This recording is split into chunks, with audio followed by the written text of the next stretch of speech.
WhatsApp everyone, welcome to notes. तो आज की इस वीडियो डेमोन्स्ट्रेशन के अंदर हम लोग बेसिकली नेस्ट जेएस के अंदर एमवीसी पैटर्न को जो है ना इम्प्लीमेंट करेंगे। अब आप में से जिनको एमवीसी पैटर्न के बारे में पता है, जो basically model view and controller का पैटर्न होता है, वो बेसिकली इस सेक्शन को स्किप कर कर डायरेक्ट प्रैक्टिकल डेमोन्स्ट्रेशन पे जा सकते हैं।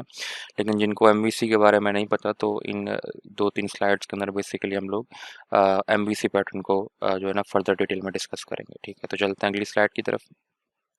अब ट्रेडिशनली होता क्या है कि बेसिकली जब भी हम एप्लीकेशन के साथ काम कर रहे होते हैं, स्पेशली नेस्ट जेएस के साथ, तो हम बेसिकली उसे इंटीग्रेट करते हैं किसी भी फ्रंट एंड फ्रेमवर्क के अंदर के साथ। ठीक है, अब वो front end framework basically Vue JS, angular या रिएक्ट भी हो सकता है। ठीक है, क्योंकि यही बेसिकली तीन बहुत जो है ना फेमस और पॉपुलर फ्रंट एंड फ्रेमवर्क्स हैं। इसमें से जो नेस्ट का जो सबसे परफेक्ट कॉम्बिनेशन बनता है ना, वो एंगुलर के साथ ज़्यादा बनता है, क्योंकि जिन लोगों ने आप में से एंगुलर के साथ काम किया हो, तो वो बेसिकली उनको ये आइडिया हो गया होगा कि एंगुलर और नेस्ट आपस में काफ़ी मिलते-जुलते हैं। ठीक है, तो हम बेसिकली क्या करते हैं कि नेस्ट के थ्रू हम बैकएंड एपीआईज़ लिखते हैं, जो बेसिकली रेस्ट एपीआईज़ होती हैं, और उनको बेसिकली हम लोग इंटीग्रेट कर रहे होते हैं हमारे फ्रंट एंड फ्रेमवर्क के साथ। ठीक है, और ये फ्रंट एंड फ्रेमवर्क्स होते हैं जो basically react, angular and view है, ये बेसिकली सारे क्लाइंट साइड पे होते हैं। हमारे ब्राउज़र के अंदर सारी इनकी फाइल्स जो है ना वो सेव हुई होती हैं, और ये बेसिकली थ्रू रेस्ट एपीआईज़ हमारे बैकएंड के साथ कम्युनिकेट कर रहे होते हैं। Simple as that. ठीक है, और यहाँ पर हम लोग बेसिकली जो रेस्ट एपीआईज़ है, उसमें बेसिकली हम लोग जेसन के फॉर्मेट में डेटा सेंड कर रहे होते हैं और रिट्रीव कर रहे होते हैं। ठीक है, लेट्स सपोज से मुझे कोई बुक सेव करवानी होती, तो ऑब्वियस सी बात है, मैं जेसन में उसे स्ट्रक्चर सेंड कर रहा होता हूँ थ्रू पोस्ट एपीआई, और वो जाकर बेसिकली मेरी नेस्ट की एप्लीकेशन में डेटा सेव हो जाता था। और इसी तरीके से अगर मुझे कोई बुक रिट्रीव करनी होती थी, तो नेस्ट मुझे रेस्ट एपीआई के थ्रू इस जेसन के स्ट्रक्चर में डेटा प्रोवाइड करता है इन फ्रंट एंड फ्रेमवर्क्स पे। ठीक है, अब यहाँ पर डिपेंडिंग ऑन योर सिनेरियो आप कोई भी इस्तेमाल कर सकते हैं फ्रंट एंड फ्रेमवर्क। ठीक है, तो ये बेसिकली थंब ऑफ रूल है।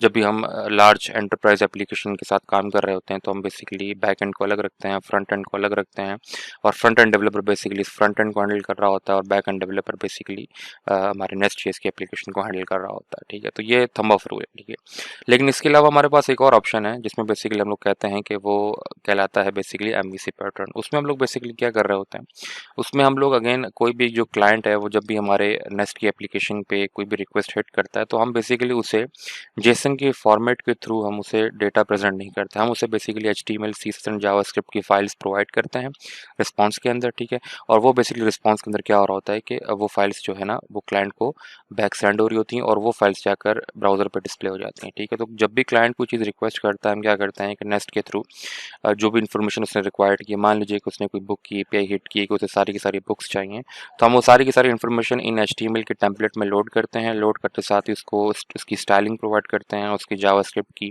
का बिहेवियर डिफाइन करते हैं। ठीक है, जावास्क्रिप्ट की फाइल भी लोड करते हैं, और ये तीनों फाइल्स हम उसे रिस्पॉन्स पैक में सेंड कर देते हैं। ठीक है, और फिर ये जो तीनों स्टैटिक फाइल्स है हमारे पास, ये जाकर उसके ब्राउजर में डिस्प्ले हो जाती हैं। Simple as that. ठीक है, अब इस सिनेरियो को इम्प्लीमेंट करने के लिए ज़्यादातर जो पैटर्न इस्तेमाल होता है ना, वो एमवीसी पैटर्न कहलाता है। ठीक है, तो हम उसको जो है नेक्स्ट स्लाइड पर डिस्कस कर लेते हैं। अब एमवीसी पैटर्न बेसिकली क्या है? एमवीसी का मतलब क्या है कि M for model, V for view and C for controller. ठीक है, तो स्टार्ट करते हैं कंट्रोलर से। कि कंट्रोल बेसिकली, कंट्रोलर मेरा ख्याल इसको फर्दर एक्सप्लेन करने की जरूरत नहीं है, हम नेस्ट जेएस में ऑलरेडी डिस्कस कर चुके थे कि कंट्रोल बेसिकली वो एंड पॉइंट होता है, या वो पॉइंट होता है जहाँ पर सबसे पहले आकर मेरी रिक्वेस्ट रिसीव होती है। ठीक है, तो वो बेसिकली कंट्रोलर कहलाता है। ठीक है, अब नेक्स्ट चलते हैं मॉडल की तरफ। मॉडल बेसिकली एमवीसी पैटर्न में कहलाता है जहाँ पर हम लोग सारे डेटाबेस का ऑपरेशंस परफॉर्म कर रहे होते हैं। सिंपल वर्ड्स में बताऊँ तो सारी की सारी जो मेरी बिजनेस लॉजिक होती है ना, वो सारी की सारी मॉडल में परफॉर्म हो रही होती है, कि किस बेस पे मैंने डेटा गेट करना है, कितना डेटा गेट करना है, कितना यूजर ने मांगा, वो सारी की सारी बिजनेस लॉजिक और डेटाबेस का ऑपरेशन हम मॉडल में परफॉर्म कर रहे होते हैं। ठीक है, और इसी तरीके से मेरे पास क्या होता है, व्यू होता है। ठीक है, तो व्यू में बेसिकली क्या होता है, बेसिकली हमारे पास सारी की सारी एचटीएमएल की टेम्पलेट फाइल्स होती हैं। तो जो डेटा बेसिकली मुझे मॉडल से रिसीव होता है, वो बेसिकली मैं व्यू में पॉपुलेट करवा रहा होता हूँ। ठीक है, सारे के सारे डेटाबेस का ऑपरेशन हम मॉडल में परफॉर्म कर रहे होते हैं। ठीक है, सिंपल एज दैट। और व्यू बेसिकली क्या होता है कि व्यू के अंदर बेसिकली सारी की सारी मेरे पास एचटीएमएल, सीएसएस, जावास्क्रिप्ट की फाइल्स होती हैं। ठीक है, तो अब इसका सिनेरियो किस तरीके से चलता है कि लेट्स सपोज करें कि क्लाइंट है, वो रिक्वेस्ट करता है बुक स्लैश फाइंड ऑल की एपीआई कि मुझे सारी की सारी बुक्स गेट करनी है। ठीक है, तो वो रिक्वेस्ट सबसे पहले कहाँ जाएगी, कंट्रोल के पास जाएगी। ठीक है, अब वो कंट्रोलर बेसिकली क्या करेगा, वो कंट्रोलर को फॉरवर्ड करेगा मॉडल की तरफ, ठीक है। मॉडल की तरफ इसलिए फॉरवर्ड करेगा ताकि मॉडल से वो जाए और जाकर डेटाबेस के अंदर सारी की सारी बुक्स को गेट करके लाए, ठीक है। तो कंट्रोलर ने कंट्रोल ट्रांसफ़र कर दिया मॉडल को, मॉडल जाएगा, जाकर जो है ना सिंपल सारी की सारी बिज़नेस लॉजिक इंप्लीमेंट करेगा, डेटाबेस का ऑपरेशन परफॉर्म करेगा और परफॉर्म करके सारी की सारी बुक्स गेट करके लेके आएगा, ठीक है। और बुक्स गेट करते साथ ही बेसिकली मॉडल क्या कर देगा, वो सारी की सारी इन्फॉर्मेशन दोबारा बैक कंट्रोल को ट्रांसफ़र कर देगा, ठीक है। तो अब इस पॉइंट पर कंट्रोलर के पास सारी की सारी बुक्स आ चुकी होंगी, ठीक है। अब कंट्रोलर बेसिकली क्या करेगा, अब उसको रिक्वेस्ट को बैक फॉरवर्ड नहीं करेगा क्योंकि उसके पास सिर्फ अभी इन्फॉर्मेशन आई है, ठीक है। लेकिन उस इन्फॉर्मेशन को किस स्ट्रक्चर में पॉपुलेट करवाना है, किस व्यू में पॉपुलेट करवाना है, उसका एचटीएमएल का स्ट्रक्चर क्या होगा, वो बेसिकली वो क्या करेगा, व्यू के थ्रू इंप्लीमेंट करेगा, ठीक है। तो नेक्स्ट स्टेप क्या होगा, बेसिकली कंट्रोलर क्या करेगा, कंट्रोलर कंट्रोल को ट्रांसफर करेगा व्यू पे, ठीक है। तो सारी की सारी जो इन्फॉर्मेशन जो मॉडल से आई थी बुक इन्फॉर्मेशन, उसको वो ट्रांसफर कर देगा व्यू के पास और व्यू के अंदर बेसिकली वो सारी की सारी जो एचटीएमएल सीजर जावास्क्रिप्ट की फाइल्स हमने लिखी हुई होंगी, उन सारी एचटीएमएल के अंदर जाकर वो सारा सारा डेटा पॉपुलेट कर देगा और पॉपुलेट करने के साथ साथ basically HTML CSS and JavaScript की फाइल्स हमारे पास रेडी हो जाएंगी और फिर बेसिकली जो व्यू होगा बेसिकली हमें वो सारी की सारी फाइल्स प्रोवाइड कर देगा टू कंट्रोलर, ठीक है। अब सारी की सारी फाइल्स हमारे पास आ चुकी हैं जिसमें एचटीएमएल सीजर एंड जावास्क्रिप्ट की फाइल्स हैं जिसमें सारा का सारा डेटा जो बुक्स का डेटा है वो ऑलरेडी पॉपुलेट हुआ है, ठीक है। तो उन तमाम जो इन्फॉर्मेशन है बुक की उन टेम्पलेट्स में आ चुकी है और नेक्स्ट स्टेप में बेसिकली कंट्रोल क्या करेगा, उसको व्यू को लेगा और आगे रिस्पॉन्स बैक कर देगा टू क्लाइंट। और इस केस में हमारे पास क्लाइंट के पास जो चीज़ें जा रही होंगी वो कोई जेसन का फॉर्मेट नहीं जा रहा होगा, वो एचटीएमएल की फाइल जा रही होगी, सीएसएस की फाइल जा रही होगी, जावास्क्रिप्ट की फाइल जा रही होगी, ठीक है। और उसके अंदर बेसिकली सारा बुक्स का जो डेटा है वो ऑलरेडी पॉपुलेट हुआ होगा, सिंपल एज दैट, ठीक है। तो ये केस है basically model view and controller का, किस तरीके से मॉडल व्यू कंट्रोलर का जो पैटर्न है वो काम करता है। इसमें सिर्फ आपने एक चीज़ नोट करनी है कि मॉडल और व्यू आपस में डायरेक्टली जो है ना वो इंटरकनेक्टेड नहीं होते, मतलब आपस में इनका कोई ताल्लुक नहीं होता। इनका अगर ताल्लुक होता है तो थ्रू कंट्रोलर होता है, ठीक है। तो मॉडल ने भी अगर व्यू के साथ इंटरेक्ट करना है तो कंट्रोलर से होते हुए इंटरेक्ट करेगा और अगर व्यू ने भी मॉडल से इंटरेक्ट करना है तो कंट्रोलर के थ्रू होते हुए जो है ना वो इंटरेक्ट करेगा, ठीक है। तो ये बेसिक कॉन्सेप्ट है एमवीसी डिज़ाइन पैटर्न का, ठीक है। अब यहाँ पर एक चीज़ आपके लिए कंफ्यूजिंग ये होगी, जो मुझे स्टार्टिंग में कंफ्यूजिंग लगी तो ये थी कि जब कंट्रोलर के पास मॉडल का डेटा आ जाता है, जो सारी की सारी बुक्स की इन्फॉर्मेशन आ जाती है, तो वो बुक्स की इन्फॉर्मेशन को इन एचटीएमएल के टेम्पलेट्स में कैसे पॉपुलेट करेगा, ठीक है। तो उसके लिए बेसिकली हमारे पास कॉन्सेप्ट इस्तेमाल होता है, वो होता है टेम्पलेट इंजन्स का, ठीक है। अब टेम्पलेट इंजन्स बहुत सारे हैं, स्पेशली जब भी हम एक्सप्रेस की बात करते हैं, ठीक है। यहाँ पर मैं एक्सप्रेस की बात इसलिए कर रहा हूँ क्योंकि under the hood nest JS की मुझे पता है कि एक्सप्रेस का सर्वर ही चल रहा होता है, ठीक है। तो हम एक्सप्रेस की ही बात करेंगे with respect to template engines, ठीक है। अब टेम्पलेट इंजन्स बेसिकली एक्सप्रेस के लिए बहुत सारे हैं। अगर मैं अगली स्लाइड पे आता हूँ ना तो यहाँ पे आप देख सकते हैं कि ऑफिशियल एक्सप्रेस के पेज के ऊपर उन्होंने बहुत सारे टेम्पलेट इंजन्स यहाँ पे दिए हुए हैं, ठीक है। लेकिन हमारे केस में बेसिकली जो हम टेम्पलेट इंजन इस्तेमाल करेंगे वो कहलाएगा हैंडल पार्ट्स, ठीक है। ये जो यहाँ पे फोर्थ नंबर पे एचपीएस हैंडल बार्स, इस हैंडल बार्स के थ्रू हम बेसिकली क्या कर रहे होंगे, वो सारा का सारा जो इन्फॉर्मेशन मुझे जो मॉडल से मिल रही है उसको किस तरीके से व्यू में पॉपुलेट करवाना है वो हम करवाएंगे थ्रू दिस हैंडल बार्स, ठीक है। वो हम कैसे करवाएंगे ये हम प्रैक्टिकल डेमोन्स्ट्रेशन में डिस्कस करेंगे, ठीक है। तो ये छोटा सा इंट्रोडक्शन था कि एमवीसी पैटर्न क्या होता है, किस तरीके से जो है ना हम एमवीसी पैटर्न को इस्तेमाल करते हैं, उसका कंट्रोल किस तरीके से फ्लो करता है और कैसे हम इस हैंडल बार को इस्तेमाल करेंगे, ठीक है। तो मेरा ख्याल थ्योरी काफ़ी ज़्यादा हो चुकी है, तो विदाउट टाइम वेस्ट किए चलते हैं अपनी प्रैक्टिकल डेमोन्स्ट्रेशन की तरफ। ठीक है, तो स्टार्ट करते हैं अपनी प्रैक्टिकल डेमोन्स्ट्रेशन से। यहाँ पे आप देख सकते हैं कि मैंने जो है ना वो नेस्ट की ऑफिशियल डॉक्यूमेंटेशन खोली हुई है और यहाँ पर बेसिकली जैसे आप ऑफिशियल डॉक्यूमेंटेशन पाएंगे तो आपको टेक्निक्स के सेक्शन में मॉडल व्यू कंट्रोलर का सेक्शन मिल जाएगा जहाँ पर उन्होंने प्रॉपर्ली एक्सप्लेन किया हुआ है कि कैसे आप एमवीसी पैटर्न को नेस्ट.जेएस की एप्लीकेशन के साथ इस्तेमाल कर सकते हैं, ठीक है। और यहाँ पर इन्होंने जो है ना मुझे जो टेम्पलेट इंजन इस्तेमाल किया वो भी बेसिकली वही हैंडल बार ही है और उसको इंस्टॉल करने का तरीका ये है कि बेसिकली आपको ये कमांड रन करनी पड़ेगी और जैसे आप ये कमांड को रन करेंगे तो हैंडल बार्स का टेम्पलेट इंजन आपकी नेस्ट.जेएस की एप्लीकेशन के साथ इंस्टॉल हो जाएगा, ठीक है, सिंपल एज दैट। तो विदाउट टाइम वेस्ट किए चलते हैं वेबस्टॉर्म की तरफ और सिनेरियो को इम्प्लीमेंट करते हैं। ठीक है, तो यहाँ पर मैं आ चुका हूँ अपने वेबस्टॉर्म की तरफ और यहाँ पर सिंपल जो है आप मेरा अगर फोल्डर स्ट्रक्चर देखें तो मैंने बिल्कुल एक स्क्रैच से नेस्ट.जेएस की एप्लीकेशन क्रिएट की हुई है जहाँ पर मेरा main.ts है जो मेरा एप्लीकेशन का एंट्री पॉइंट है और उस एंट्री पॉइंट में बेसिकली मेरे पास एक सिंगल मॉड्यूल है, ऐप मॉड्यूल, ठीक है। और अगर आप ऐप मॉड्यूल के अंदर आएंगे तो मेरे पास दो जो है ना वो डिफरेंट कैटेगरीज हैं। एक मेरे पास ऐप कंट्रोलर है, दूसरे पास मेरे पास ऐप सर्विस है, ठीक है। ऐप कंट्रोलर के अंदर अगर आप आएंगे तो यहाँ पर सिंपल मेरे पास एक एंड पॉइंट है जहाँ पर मैं सर्विस से जो है ना वो रिटर्न करवा रहा हूँ और सर्विस जो है बेसिकली मैंने यहाँ पर इंजेक्ट की हुई है जो बेसिकली मेरी ऐप सर्विस है। और अगर आप ऐप सर्विस से आएंगे तो बेसिकली मैंने क्या करवाया हुआ है, हेलो वर्ल्ड रिटर्न करवाया हुआ है, ठीक है। तो फिलहाल मेरे पास जो एप्लीकेशन है उसके अंदर यही तमाम चीज़ें हैं, ठीक है। और मैंने टाइम को बचाने के लिए बेसिकली जो हैंडल बार्स का टेम्पलेट इंजन है वो मैंने ऑलरेडी इंस्टॉल करके रख लिया है, ठीक है। तो वीडियो के रिकॉर्डिंग के टाइम पे जो बेसिकली वर्जन इस्तेमाल हो रहा है वो हो रहा है 4.2.0, ठीक है।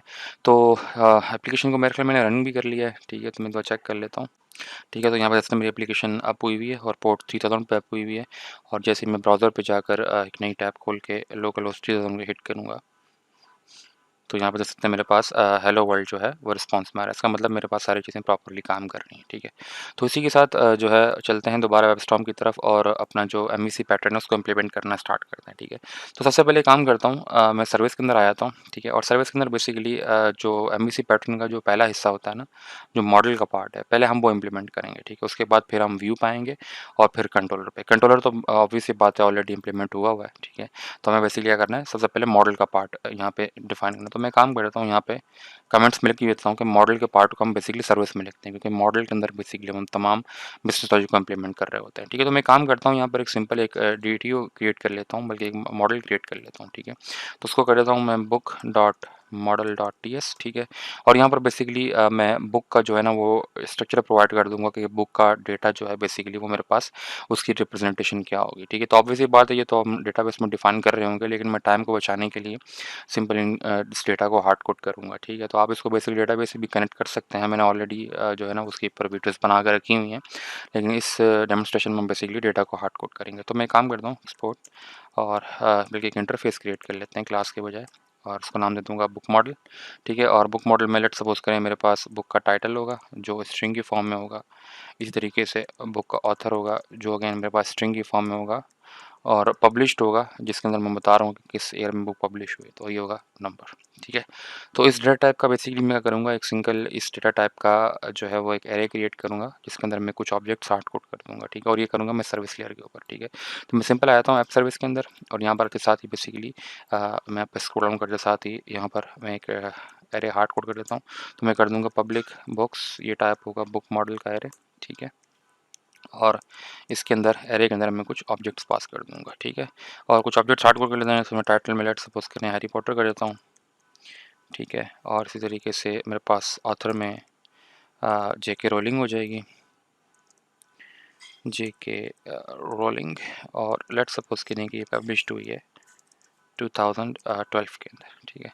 तो ये मेरे पास एक ऑब्जेक्ट है। इसी तरीके से मैं इसको डुप्लीकेट करके 3 ऑब्जेक्ट्स बना लेता हूँ, और यहाँ पे लेट्स सपोज करें मैं कोई और बुक ले लेता हूँ, लेट्स सपोज करें कि डा विंची कोड कर लेता हूँ, da Vinci, sorry for that, da Vinci code, ठीक है। ऑथर इसके मेरे ख्याल डैन ब्राउन है, तो इसको डैन ब्राउन कर लेते हैं, डैन ब्राउन, ठीक है। और लेट्स सपोज करें 2015 पब्लिश हुई, ठीक है। एग्जैक्ट डेट तो मुझे भी याद नहीं है। तो और तीसरी बुक में लेट्स सपोज करें कि हैरी पॉटर ही कर लेते हैं, ठीक है, हैरी पॉटर। और लेट्स सपोज करें डेथली हॉलोस कर लेते हैं इसको, डेथली हॉलोस। और अगेन इसके ऑथर वही JK रोलिंग ही है, और लेट्स सपोज करें ये 2017 में है, ठीक है। तो ये मेरे पास कुछ डेटा मैंने यहाँ पे हार्ड कोड कर दिया। अब ऑब्वियस सी बात है इसको, ये जो डेटा होगा रियल वर्ल्ड सिनेरियो में तो ये डेटाबेस से उठ के आ रहा होगा, लेकिन फिलहाल के लिए मैंने इसको यहीं पे हार्ड कोड कर दिया, ठीक है, फॉर सिंपल यूज़ केस। और ये बेसिकली मेरे पास बुक का मॉडल हो गया। उसी तरीके से मैं यहाँ पर एक मेथड क्रिएट कर लेता हूँ कि गेट ऑल बुक्स के नाम से, ठीक है। और यहाँ पर हम सिंपल इसका बुक मॉडल का एक एरे रिटर्न करवाएंगे, और यहाँ पर मैं सिंपल कर दूंगा return this dot book model books, ठीक है। और सिंपल क्या हो रहा है बेसिकली ये सर्विस के ऊपर बेसिकली ये सारी की सारी बुक्स रिटर्न हो रही होंगी, सिंपल एज दैट, ठीक है। ऑब्वियसली बात है रियल वर्ल्ड सिनेरियो में जो डेटाबेस उठ के आ रही होंगी, लेकिन फिलहाल मैंने डेटा हार्ड कोड कर दिया, ठीक है। तो ये मेरा मॉडल का पार्ट रेडी हो चुका है, ठीक है। तो अब मुझे पता है कि मैं कोई भी रिक्वेस्ट जिसमें वो मुझे कहेगा कि फाइंड ऑल बुक्स, तो मैं सिंपली आकर सर्विस के इस मेथड को हिट करूँगा, तो मुझे सारी की सारी वो जो हार्ड कोड बुक्स हैं वो मिल जाएंगी, सिंपल एज दैट, ठीक है। अब इस सर्विस को बेसिकली हम क्या कर सकते हैं, मैं सिंपल जो है ना वो अगर अपने कंट्रोलर लेयर पे आऊँ, तो मैं अब इस सर्विस को यहाँ पर इंजेक्ट करवा कर जो है ना कंट्रोलर लेयर पे इंजेक्ट करवा कर इसको इस्तेमाल कर सकता हूँ, ठीक है। तो कंट्रोलर लेयर पे आते साथ ही आप देख सकते हैं कि ऑलरेडी नेस्ट ने इसे इंजेक्ट किया हुआ है, ठीक है, ऐप सर्विस को। और यहाँ पर बेसिकली हम उस ऐप सर्विस को इंजेक्ट कर सकते हैं, ठीक है। तो यहाँ पर जो एक पहला पार्ट था ना कि हमें बेसिकली कंट्रोलर का जो पार्ट है उसके अंदर बेसिकली हमने मॉडल को इम्प्लीमेंट कर लिया है, ठीक है। मॉडल को हम इम्प्लीमेंट कर चुके हैं, ठीक है। और वो मॉडल बेसिकली क्या है कि मेरी ये सर्विस की लेयर है, ठीक है।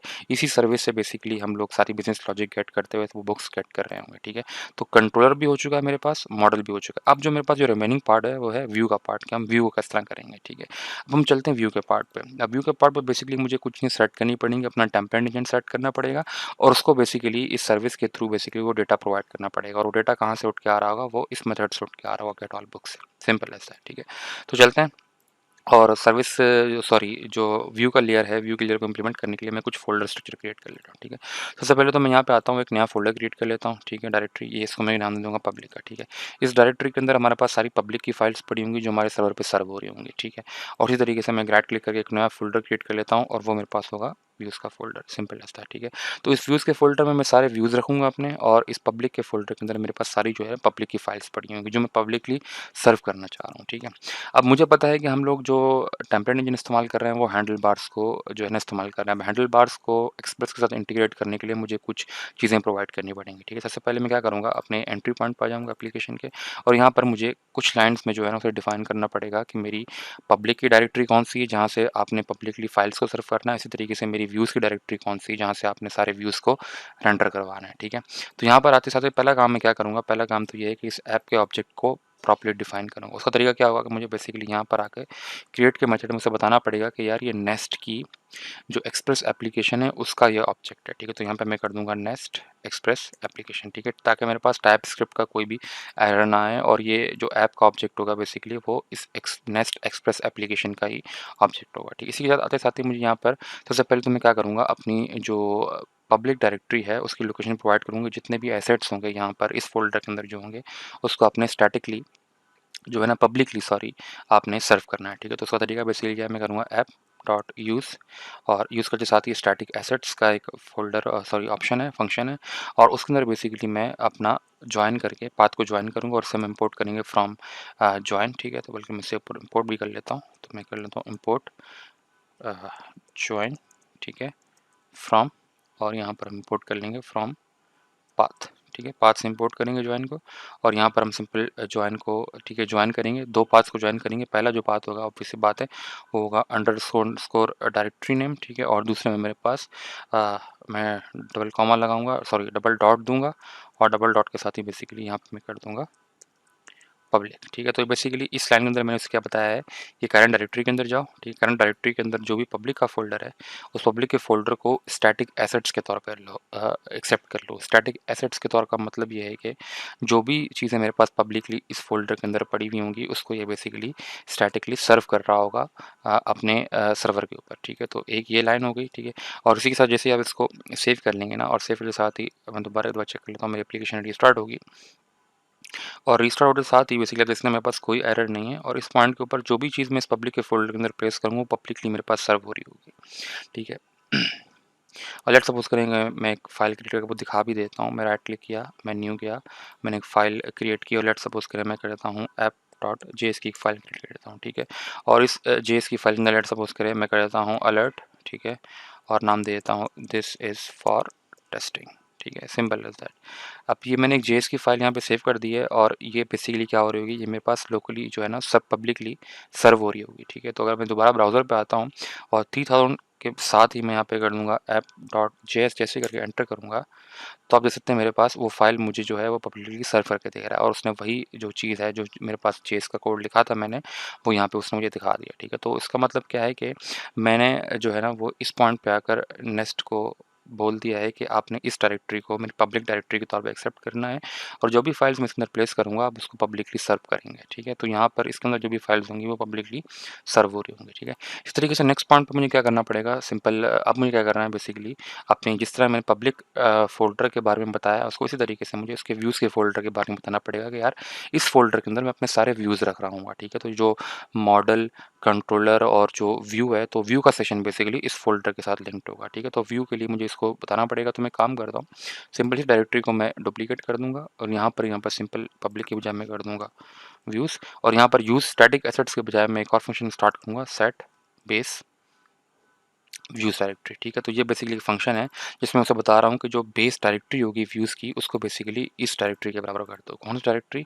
जो ये व्यूज़ वाली डायरेक्टरी, ठीक है? तो इसके अंदर जितने भी व्यूज़ होंगे ऑटोमेटिकली ये क्या कर रहा होगा, नेस्ट.जेएस की एप्लीकेशन उसको basically as a view accept कर रही होगी, ठीक है? ये हम इसको फर्दर देखेंगे किस तरीके से व्यू रेंडर हो रहा है, ठीक है? तो after providing this views directory, तो नेक्स्ट स्टेप मुझे बेसिकली क्या करना होगा कि थर्ड स्टेप में मुझे इसे बताना होगा कि मैं टेम्पलेट इंजन कौन सा इस्तेमाल कर रहा हूँ, ठीक है? तो ऑब्वियस सी बात है, हम लोग टेम्पलेट इंजन इस्तेमाल कर रहे थे, वो हैंडल बार इस्तेमाल कर रहे हैं, ठीक है? तो हमें सिंपल यहाँ पे आके एक लाइन में बताना पड़ेगा कि app dot set view engine, ठीक है? व्यू इंजन मतलब जो टेम्पलेट व्यू इंजन आप कौन सा इस्तेमाल करें वो आपको बताना है, ठीक है? तो सेट व्यू इंजन में यहाँ पे मैं स्ट्रिंग की तरफ से बता दूंगा कि HBS इस्तेमाल कर रहा हूँ मैं, ठीक है? HBS का मतलब क्या है? हैंडल बार का इंजन, ठीक है? HBS। और यही डिपेंडेंसी बेसिकली हम लोगों ने, आपको याद हो तो पैकेज डॉट जेसन के अंदर मैंने यही HBS की जो हैंडल बार का टेम्पलेट इंजन है वही इंस्टॉल किया हुआ है, ठीक है? तो यहाँ पर मैं जो है बेसिकली 3 स्टेप्स परफॉर्म किए। एक उसे स्टैटिक एसेट्स की डायरेक्टरी बता दी मैंने यहाँ पे, जो बेसिकली पब्लिक डायरेक्टरी थी। इस तरीके से मैंने अपनी व्यूज़ की डायरेक्टरी बता दी, जो बेसिकली ये वाले व्यूज़ थे। और ये तरीके से मैंने अपना उसे बता दिया कि मैं टेम्पलेट इंजन कौन सा इस्तेमाल कर रहा हूँ, ठीक है? और इसी के साथ मेरे नज़दीक जो है ना हमारा तकरीबन काम कंप्लीट हो चुका है। अब हम क्या करेंगे, हम बेसिकली अपना पहला व्यू क्रिएट करेंगे और देखेंगे कि क्या वो प्रॉपर्ली काम कर रहा है कि नहीं कर रहा, ठीक है? तो सिंपल मैं इसको बंद कर दूँगा, अपने टर्मिनल को बंद करते साथ ही मैं यहाँ पर आता हूँ और एक नया व्यू क्रिएट कर लेता हूँ, ठीक है? न्यू फाइल, और यहाँ पर मैं नाम दूँगा उसे इंडेक्स, ठीक है? डॉट, अब डॉट करके मैंने जो हैंडल बार्स की जो एक्सटेंशन होती है ना वो कहलाती है डॉट HBS, ठीक है? तो मैं इसको जैसे ही HBS करूँगा तो जो व्यूज़ के फ़ोल्डर के अंदर जो फ़ाइल क्रिएट होगी ना वो हैंडल बार के टेम्पलेट इंजन की फ़ाइल क्रिएट होगी, ठीक है? ताकि हम उसे जो है ना प्रॉपर्ली उसके अंदर डेटा पॉपुलेट कर सकें, ठीक है? तो जैसे ही मैं इसे ये करूँगा index.hps, तो ये मैं क्या करेगा, सिंपल एक हैंडल बार की का एक जो टेम्पलेट व्यू है ना वो यहाँ पे क्रिएट कर देगा, ठीक है? अब इस व्यू को बेसिकली हम लोग जो है ना इस व्यू के अंदर बेसिकली, अगर आप दोबारा मेरे कंट्रोल लेयर पे आएँ, तो इस व्यू के अंदर बेसिकली हम लोग इस सर्विस से डेटा लाकर इस व्यू के अंदर पॉपुलेट करवाएँगे और फिर इस व्यू को हम लोग सर्व करवाएँगे पब्लिकली। ठीक है, तो यहाँ पर सिंपली आपको क्या करना है, बेसिकली मैं यहाँ पर सिंपली थोड़ा-सा ज़ूम इन करके यहाँ पर सिंपल एचटीएमएल का एक बॉयलरप्लेट कोड बना लूँगा, ठीक है? तो एचटीएमएल का एक बॉयलरप्लेट कोड बना लेंगे HTML5 का, ठीक है? और आप देख सकते हैं मेरे पास ये HTML का बॉयलरप्लेट कोड है, ठीक है? उसमें सिर्फ कुछ टैग्स हैं, हेड का टैग है और बॉडी का टैग है। और यहाँ पर टाइटल में आके लेट्स सपोज़ करें, मैं उसको कर देता हूँ कि ये मेरे पास नेस्ट ऐप है, ठीक है? और यहाँ पर बॉडी में आते साथ ही मैं एक हेडिंग प्रोवाइड कर दूँगा, लेट्स सपोज़ करें कि this is my MVC nest app, ठीक है? ये एक सिंपल हेडिंग प्रोवाइड कर देंगे, सिंपल एज़ दैट, ठीक है? तो ये मैंने क्या किया, सिंपल एक बॉयलरप्लेट HTML का कोड का जो है ना वो एक टेम्पलेट क्रिएट कर दिया यहाँ पे, सिंपल एज़ दैट, ठीक है? अब इस टेम्पलेट को हम बेसिकली प्रोवाइड करेंगे, पब्लिकली बेसिकली सर्व करेंगे अपने यूआरएल के ऊपर, ठीक है? उसका तरीका बेसिकली क्या है कि आप इस कंट्रोल लेयर पे आएँगे और यहाँ पर आते साथ ही बेसिकली हम जो है ना वो नेस्ट को बताएँगे कि यार अभी जो हमें रिस्पॉन्स सेंड करना है वो रिस्पॉन्स कोई जेसन का फॉर्मेट नहीं होगा, बल्कि वो मेरा ये व्यू होगा, ठीक है? जो बेसिकली क्या है, HTML का एक टेम्पलेट है, ठीक है? तो यहाँ पर साथ ही बेसिकली मुझे वो जो व्यू रेंडर करवाना है उसके लिए मुझे जो है ना सबसे पहले तो क्या करना पड़ेगा, यहाँ पर आते साथ ही मैं यहाँ पर एक एनोटेशन इस्तेमाल करूँगा, ठीक है? और बेसिकली गेट की ही रिक्वेस्ट होगी और यहाँ पर मेथड चेंज कर देता हूँ, लेट्स सपोज़ कि मैं कर देता हूँ गेट व्यू कर लेते हैं, ठीक है? गेट व्यू का एक मेथड नाम चेंज कर दूँगा और यहाँ पर @res का एक पैरामीटर डेकोरेटर इस्तेमाल कर लेंगे, ठीक है? जो बेसिकली अगेन नेस्ट.जेएस कॉमन से इम्पोर्ट हो रहा होगा और यहाँ पर वो मुझे रिस्पॉन्स का पैरामीटर प्रोवाइड करेगा, ठीक है? और ये जो रिस्पॉन्स है अगेन ये इम्पोर्ट हो रहा होगा फ्रॉम एक्सप्रेस, ठीक है? तो मैं यहाँ पे बल्कि इम्पोर्ट डाल देता हूँ दोनों की, ठीक है? तो यहाँ पर आके इम्पोर्ट्स के एरे को खोल लेते हैं और यहाँ पर मैं कर लेता हूँ कि इम्पोर्ट, ठीक है? रिस्पॉन्स, ठीक है? और फ्रॉम एक्सप्रेस, ठीक है? तो ये एक्सप्रेस से इम्पोर्ट होगा रिस्पॉन्स, ठीक है? और ये जो रस का डेकोरेटर है वो नेस्ट.जेएस कॉमन से इम्पोर्ट होगा, ठीक है? तो इस रिस्पॉन्स की मदद से बेसिकली हम क्या कर रहे होंगे, उसको डेटा भी प्रोवाइड करेंगे और व्यू भी प्रोवाइड करेंगे, ठीक है? तो मैं यहाँ पे आके सिंपल कर दूंगा, रिटर्न के बजाय यहाँ पर रिस्पॉन्स में ये हटा दूंगा, ठीक है? इसकी रिटर्न टाइप में कर दूंगा एनी, कि हम कुछ भी रिटर्न करवा सकते हैं, ठीक है? और बल्कि एनी आप ना भी करें, कुछ भी रिटर्न करवाएं तब भी बेसिकली एनी ही होता है बाय डिफ़ॉल्ट, ठीक है? तो मैं रिटर्न में आके यहाँ पे कर दूंगा रेस डॉट रेंडर, ठीक है? कि रेंडर करो और रेंडर में बेसिकली अगर आप थोड़ा रेंडर के ऊपर होवर करें तो आपको दिखा रहा है कि पहले में आपको बेसिकली व्यू पास करना है कि कौन सा व्यू आप रेंडर करवाना चाह रहे हैं और दूसरे में बेसिकली आपको क्या करना पड़ेगा, वो डेटा प्रोवाइड करना है जो आप उस व्यू के अंदर पॉपुलेट करवाना चाह रहे हैं, ठीक है? तो बेसिकली ये दो जो है ना वो आपको ऑप्शंस प्रोवाइड करना है। तो व्यू बेसिकली हमारे पास कौन सा है, अगर मैं यहाँ पे आऊँ तो व्यू बेसिकली कौन सा है, वो index.hps है, ठीक है? जो हमने अभी बनाया है, तो मैं यहाँ पे कर दूंगा इंडेक्स और सेकंड में बेसिकली वो इन्फॉर्मेशन प्रोवाइड कर दूंगा जो मैं इस व्यू के अंदर पॉपुलेट करवाना चाह रहा हूँ। तो मैं कर्ली ब्रैकेट्स का लगा के मैं कर दूँगा बुक्स की इन्फॉर्मेशन जो है वो मैं रेंडर करवाना चाह रहा हूँ, और बुक्स की इन्फॉर्मेशन कहाँ से गेट करूँगा मैं, वो करूँगा दिस डॉट सर्विस से गेट करूँगा, this dot app service dot get all books, simple as that, ठीक है। तो अब यहाँ पे क्या हो रहा है, अब जो एमवीसी के पैटर्न की जो मेन निशानी है ना, वो आपको यहाँ पे नज़र आ रही होगी, ठीक है, कि इसी कंट्रोलर के अंदर बेसिकली आप और करें तो मेरे पास व्यू इंटीग्रेट हो रहा है, और इसी कंट्रोलर के अंदर मेरे पास मॉडल इंटीग्रेट हो रहा है, ठीक है। तो बेसिकली इस कंट्रोलर के अंदर आते साथ ही मैंने मॉडल से डेटा गेट किया और उस व्यू के अंदर पॉपुलेट करवा दिया, और ये रेंडर का मेथड क्या करेगा, बेसिकली इस बुक की जो इन्फॉर्मेशन है वो को उठाएगा और व्यू के अंदर लेके जाएगा, ठीक है, और व्यू के अंदर पॉपुलेट करवाकर उस व्यू को रेंडर करवा देगा, सिंपल एज़ दैट, ठीक है। तो ये है मेन कॉन्सेप्ट एमवीसी पैटर्न का, जो आपको यहाँ पर नज़र आ रहा होगा, ठीक है। तो उसमें बाकायदा मैं कमेंट करके आपको यहाँ पे लिख भी दे देता हूँ कि इस पॉइंट पे कंट्रोलर के अंदर हमने क्या किया हुआ है, ठीक है, मॉडल को भी इंटीग्रेट किया हुआ है और व्यू को भी इंटीग्रेट किया हुआ है, ठीक है। तो जो एमवीसी पैटर्न है ना, एम वी और सी, वो आपको यहाँ पे नज़र आ रहा होगा, ठीक है। व्यू यहाँ पे ये आ चुका है, ठीक है, मॉडल बेसिकली ये आ चुका है जहाँ से हम सारी इन्फॉर्मेशन गेट कर रहे हैं, और ये मॉडल इंटीग्रेट हुआ व्यू के साथ और रिटर्न हो गया, ठीक है। और ये इंटीग्रेशन का सबसे बड़ा फ़ायदा ये है कि ये कंट्रोलर से हो रही है, ठीक है, ना व्यू को मॉडल के बारे में पता है और ना मॉडल को व्यू के बारे में पता है, ठीक है, और इसकी इंटीग्रेशन यहीं से रिटर्न होके वो टेम्पलेट बेसिकली रेंडर हो जाएगा, ठीक है। तो इसी के साथ जैसे ही मैं इसको सेव करूँगा, और सेव के साथ ही दोबारा मैं एक बार चेक कर लेता हूँ मेरे पास कोई एप्लीकेशन में एरर तो नहीं है, ठीक है। तो यहाँ पे देख सकते हैं मेरे एप्लीकेशन में कोई एरर नहीं है, सब चीज़ें प्रॉपर्ली काम कर रही हैं। अब जब मैं जाकर लोकल होस्ट 3000 का यूआरएल हिट करूँगा तो मुझे बेसिकली रिस्पॉन्स में ये व्यू नज़र आना चाहिए, ठीक है। तो मैं जैसे ही आता हूँ अपने क्रोम ब्राउज़र की तरफ, और इसको मैं हटाकर सिंपल लोकल होस्ट 3000 का यूआरएल हिट करूँगा, एंटर करूँगा, तो यहाँ पर देख सकते हैं मेरे पास this is my MVC nest app की हेडिंग मुझे प्रॉपर्ली नज़र आ रही है, जो बेसिकली क्या था, मेरा ये वाला व्यू था, ठीक है। अब यहाँ पर इस पॉइंट पर हम लोग तकरीबन क्या कर चुके हैं, अपना व्यू भी बना चुके हैं, अपना मॉडल भी बना चुके हैं, ठीक है, और उसे प्रॉपर्ली हम पब्लिकली इस यूआरएल पे सर्व भी करवा चुके हैं, ठीक है। लेकिन यहाँ पर एक मसला ये है कि अब तक हमने जो यहाँ पर, अगर आप दोबारा आएँ मेरे कंट्रोलर लेयर पर, अब तक मैंने इस मॉडल की इन्फॉर्मेशन को इस व्यू के अंदर पॉपुलेट नहीं करवाया, ठीक है। तो उसको पॉपुलेट करने के लिए बेसिकली मुझे दोबारा index.hps में आना पड़ेगा, और यहाँ पर हैंडल बार्स का जो है ना वो सिंटेक्स इस्तेमाल करना पड़ेगा, ठीक है। तो उसके सिंटेक्स बेसिकली आप ऑफिशियल डॉक्यूमेंटेशन में भी देख सकते हैं, हर टेम्पलेट इंजन का जो सिंटेक्स है वो वेरी करता है, ठीक है। हैंडल बार्स का अलग होगा, इस तरीके से जो मल्टीपल टेम्पलेट इंजन है उनका अलग होगा, ठीक है। तो हैंडल बार्स के केस में बेसिकली मुझे क्या करना पड़ेगा, सिंपली अगर आप गौर करें तो इस गेट ऑल बुक्स के अंदर मेरे पास ये बुक्स का एरे आ रहा होगा, ठीक है। तो बेसिकली मैं लूप लगाकर हर ऑब्जेक्ट के ऊपर ये 3 पैरामीटर्स प्रिंट करूँगा, ठीक है। तो मैं यहाँ पे सिंपल आया था दोबारा अपने हैंडल बार्स के अंदर, और यहाँ पर लूप लगाने का तरीका क्या होता है कि आप यहाँ पे हैश ईच करते हैं, ठीक है, और ईच करते साथ ही बेसिकली आपको यहाँ पर एक इस तरीके का लूप मिल जाता है, ठीक है। और इस ईच के बाद आपको बेसिकली जो पैरामीटर प्रोवाइड करना है कि आप किसके ऊपर लूप लगाना चाह रहे हैं, ठीक है। तो आपको याद हो तो बेसिकली मैंने कंट्रोलर के अंदर ये बुक्स का जो है ना वो ऑब्जेक्ट पास किया, तो मैं बेसिकली इस बुक्स के ऊपर जो है ना बुक्स के ऊपर लूप करना चाह रहा हूँ, क्योंकि उसी बुक्स के अंदर बेसिकली मेरे पास सारे ऑब्जेक्ट्स आ रहे होंगे, ठीक है। तो मैं यहाँ पे आ जाऊँगा और यहाँ पे मैं बुक्स कर दूंगा कि बुक्स के ऊपर लूप लगाओ और यहाँ पर उससे प्रिंट कर दो, ठीक है। तो मैं यहाँ पे सिंपल क्या करता हूँ, लेट्स सपोज कि मैं H2 में ये एक हेडिंग बना लेता हूँ कि मेरे पास टाइटल है, और टाइटल के बाद मैं अब वो वैल्यू प्रिंट करवाना चाह रहा हूँ, ठीक है। तो वो वैल्यू बेसिकली कौन सी होगी, वो होगी बुक्स, ठीक है। बल्कि बुक्स नहीं, वो होगी दिस का मतलब क्या है कि जो करंट ऑब्जेक्ट मेरे पास आ रहा है वो, और दिस डॉट टाइटल कर दो, ठीक है। और इस तरीके से इसको मैं डुप्लीकेट कर दूंगा, टाइटल के बाद यहाँ पर मेरे पास आ जाएगा ऑथर, और यहाँ पे मैं कर दूंगा दिस डॉट ऑथर, और इस तरीके से मैं डुप्लीकेट करते साथ ही यहाँ पर कर दूंगा पब्लिश्ड, ठीक है। और यहाँ पे मैं कर दूंगा this dot pub list, simple as that, ठीक है। तो ये बेसिकली मैंने क्या किया हुआ है, उसे बोला है कि फॉर लूप लगाओ, किसके ऊपर लगाओ, बुक्स के ऊपर लगाओ। अब ये बुक्स का जो पैरामीटर है ये मैं कहाँ से भेज रहा हूँ, ये मैं अपने इस मॉडल से प्रोवाइड कर रहा हूँ, ठीक है।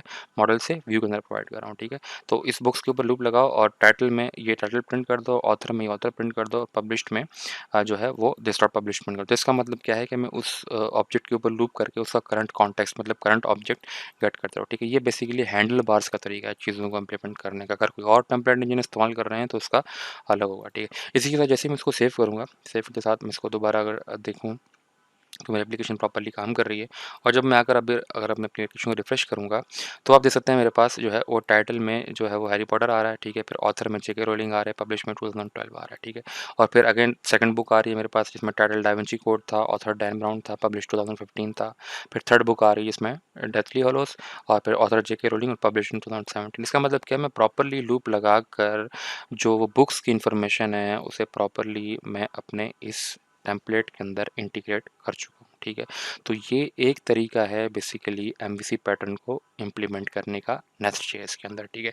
अब इसके साथ बेसिकली आप इस टेम्पलेट के अंदर कोई भी सीएसएस की फाइल स्टाइलिंग भी कर सकते हैं विद हेल्प ऑफ सीएसएस, ठीक है। और आप इसी के थ्रू आप बेसिकली जो है वो कोई भी जावास्क्रिप्ट की फाइल भी इंटीग्रेट कर सकते हैं, ठीक है। उसका बेसिक तरीका क्या होता है कि आप पब्लिक के अंदर आते साथ ही यहाँ पर सिंपल मैं क्या करता होता हूँ कि मैं इस app.js को फिलहाल डिलीट कर देता हूँ, ठीक है। और यहाँ पर एक नई डायरेक्टरी क्रिएट कर लेता हूँ, ठीक है। और ये मेरी जेएस की डायरेक्टरी होगी, ठीक है। इसी के साथ मैं यहाँ पर राइट क्लिक कर न्यू और डायरेक्टरी और क्रिएट करता हूँ CSS, जहाँ पे मैं अपनी सारी स्टाइलिंग रखता हूँ, ठीक है। अभी के लिए फिलहाल मैं राइट क्लिक करके काम करता हूँ, न्यू एक फाइल क्रिएट कर लेता हूँ और मैं इसको index.css बोलता हूँ कि मेरी index.css होगी, ठीक है। और इसके अंदर मैं ज़्यादा कुछ नहीं करूँगा, सिर्फ आपको दिखाने के लिए कि CSS काम कर रही है। मैं सिर्फ बॉडी का जो बैकग्राउंड होगा उसे मैं सिंपल रेड कर दूंगा, सिंपल ऐसा, ठीक है। ये चीज़ कर दूंगा। और जावास्क्रिप्ट के अंदर साथ में एक नई जावास्क्रिप्ट की फाइल क्रिएट कर लेता हूँ, ठीक है। और यहाँ पर मैं कर दूंगा इसे index.js और यहाँ पर सिंपल आते साथ ही मैं कर दूंगा अलर्ट और वेलकम टू ऐप, सिर्फ आपको दिखाने के लिए कि ये चीज़ें प्रॉपर्ली काम कर रही हैं, ठीक है। तो अब बेसिकली जो index.css मैंने बनाई है और index.js बनाई है, इसे मैं जो है ना अपने टेम्पलेट के साथ प्रॉपर्ली इंटीग्रेट कर देता हूँ, ठीक है। तो यहाँ पे के साथ से मैं सिंपल टाइटल के बाद यहाँ पर मैं लिंक करवा सकता हूँ अपनी फाइल, ठीक है, लिंक। और यहाँ पर href के अंदर बेसिकली मैं इसे प्रोवाइड कर दूंगा कि सीएसएस के फोल्डर के अंदर मेरे पास index.css को फाइल को उठा लो, ठीक है। और रिलेशन में बेसिकली मेरे पास एक स्टाइल शीट होगी, ठीक है। तो इस पॉइंट पे मेरे बेसिकली सीएस की फाइल को आपस में जो है ना वो लिंक करवा दिया कि सीएस के फोल्डर के अंदर आओ और सीएस के अंदर index.css बेसिकली वो आपकी जो है वो स्टाइल शीट है। और यहाँ पर क्योंकि जावास्क्रिप्ट फाइल को हम लोग बिल्कुल एंड में इंटीग्रेट करते हैं, तो यहाँ पे आते साथ ही मैं कर दूंगा जावास्क्रिप्ट की फाइल को इंटीग्रेट। तो मैं यहाँ पे कर दूंगा स्क्रिप्ट, ठीक है। और स्क्रिप्ट के अंदर बेसिकली मैं सोर्स में लिख दूंगा कि सोर्स के अंदर आपके पास जो फाइल है वो बेसिकली कहाँ पड़ी, वो js/index.js में पड़ी हुई, ठीक है। तो ये बेसिकली जो है ना वो दो तरीके हैं बेसिकली पब्लिक फाइल्स को इंटीग्रेट करने का इसके अंदर, ठीक है। तो अब इस केस में क्या कर रहा होगा, जो हम बात कर रहे थे ना, इस केस में जब भी व्यू रेंडर होगा तो उस व्यू के अंदर बेसिकली मेरी सीएस की फाइल भी जाएगी और मेरी जावास्क्रिप्ट की फाइल भी जाएगी, ठीक है। इसी के साथ जैसे मैं सेव करता हूँ, सेव के साथ ही चेक कर लेते हैं कोई एरर तो नहीं, मेरे पास कोई एरर नहीं। अब मैं जाऊँगा पहले उस 3000 पे जाऊँगा ना और उसको रिफ्रेश करूँगा, तो आप देख सकते हैं मेरे पास जो है ना जावास्क्रिप्ट की फाइल भी लोड हो चुकी है, मेरे को दिखा रहा है कि वेलकम टू ऐप का अलर्ट भी मेरे पास आ रहा है और मेरी स्टाइल शीट भी प्रॉपर्ली लोड हो चुकी है, मेरा जो बॉडी का बैकग्राउंड कलर है वो भी रेड हो चुका है, ठीक है। तो इस केस में अगर आप दोबारा यहाँ पर जो है ना वो कंट्रोल शिफ्ट जे दबाकर डेवलपर कंसोल भी खोलते हैं, ठीक है। डेवलपर कंसोल के अंदर जैसे ही आप आएंगे तो यहाँ सोर्स पे जैसे ही आप क्लिक करेंगे तो यहाँ पर आप देख सकते हैं मेरे पास जो है ना वो 3 डिफरेंट फाइल्स लोड हुई हैं। एक सीएस की फाइल लोड हुई जो मेरे पास index.cs थी, इसके अंदर मैंने बैकग्राउंड राइट किया हुआ था। और जावास्क्रिप्ट के अंदर अगर आप आएंगे तो आपको जेएस की फाइल भी लोड हुई जिसके अंदर मैंने अलर्ट करवाया हुआ था, ठीक है। और इंडेक्स की फाइल भी लोड हो चुकी है जो बेसिकली मेरा मेन टेम्पलेट था, ठीक है। और यहाँ पर आप टेम्पलेट में एक बहुत, अगर मैं इसको फुल स्क्रीन कर देता हूँ तो आप यहाँ पर टेम्पलेट के अंदर भी एक डिफरेंट चीज़ नोट करेंगे कि जो बेसिकली मेरा जो हैंडल बार का व्यू इंजन था उसने वो जो हेडिंग थी उस हेडिंग पे जो मैंने लूप लगाया हुआ था उस लूप को आइट्रेट करते साथ ही उसने मेरा टेम्पलेट प्रॉपर्ली मेरे डेटा के साथ पॉपुलेट करवा दिया, ठीक है। तो यहाँ पर आप देख सकते हैं कि अगर मैं अपने दोबारा व्यू के अंदर आता हूँ, ठीक है, तो व्यू के अंदर बेसिकली मुझे ये सिंटैक्स नज़र आ रहा है, ठीक है, ये सिंटैक्स नज़र आ रहा है। लेकिन जबकि मैं यहाँ पर आऊँगा तो उस सिंटैक्स को बेसिकली मेरे टेम्पलेट इंजन ने प्रॉपर्ली डेटा के अंदर कन्वर्ट कर दिया, यहाँ पे आप देख सकते हैं, ठीक है, सिंपल एज़ दैट, ठीक है। तो इस वीडियो के अंदर बेसिकली हम लोगों ने ये देखा था कि हम एमवीसी पैटर्न को प्रॉपर्ली नेस्ट.जेएस के अंदर कैसे इस्तेमाल कर सकते हैं, ठीक है। अब 2 सिनेरियोज़ हैं, आपके ऊपर डिपेंड करता है। अगर आप फ्रंट एंड को अलग रखना चाह रहे हैं रिएक्ट के साथ या व्यू के साथ या एंगुलर के साथ, तो आपकी मर्ज़ी है। लेकिन मेरे नज़दीक ये एमवीसी पैटर्न हमें तब हेल्प करता है जब हमें बिल्कुल रैपिड प्रोटोटाइपिंग करनी होती है कि बहुत जल्दी हमें एप्लीकेशन अप करनी होती है और चीज़ों को कट आउट करना होता है, तो हम इसके ऊपर जाते हैं, ठीक है। जब हमें फुल फ्लेज लगता है कि हाँ भाई हमारा प्रोडक्ट चलने वाला है और लोग उसकी तरफ आएंगे, तो फिर हम उसे फुल फ्लेज बनाने के लिए फ्रंट एंड को अलग कर देते हैं और बैक एंड को अलग कर देते हैं, ठीक है। तो ये एक फंक्शनैलिटी थी एमवीसी की जो एग्जिस्ट करती थी नेस्ट.जेएस में, तो मैंने कहा कि इसके ऊपर एक वीडियो बना के आप लोगों को दिखा दिया जाए, ठीक है। तो उम्मीद करता हूँ आपको मेरा कंटेंट अच्छा लग रहा होगा। If you are lacking my content so please like and subscribe the channel. तो इसी के साथ इस वीडियो को ख़त्म करते हैं और मिलते हैं नेक्स्ट वीडियो लेक्चर के अंदर।